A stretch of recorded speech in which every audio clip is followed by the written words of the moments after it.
Okay, now that we've learned some special squares, we'll learn some other special squares that are also very useful. So we've learned numbers ending in 5, numbers starting with 5.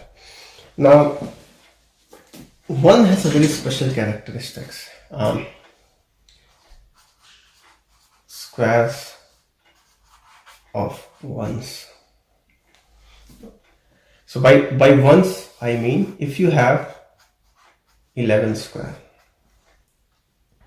or 111 square or 1111 square, you don't have to learn any process.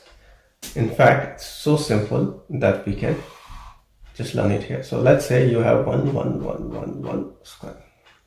So what is 11 square? If it is 11, you will write these numbers in this form.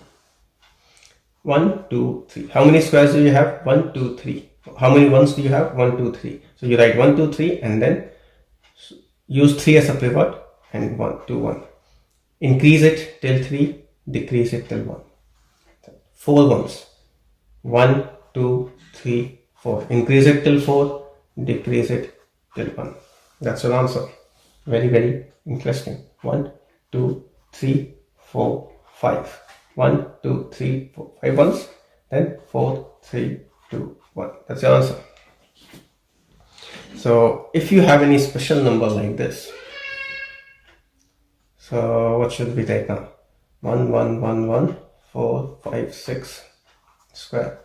You know it already. 1, 2, 3, 4, 5, 6, 5, 4, 3, 2, 1. And that's how this will grow. And this will go on for whatever number of ones you take. I mean, of course, it will change after you take 10 ones, because then this will become greater than 9. But for very large numbers, you can still get your answers, right? So this is the squares of ones. Okay.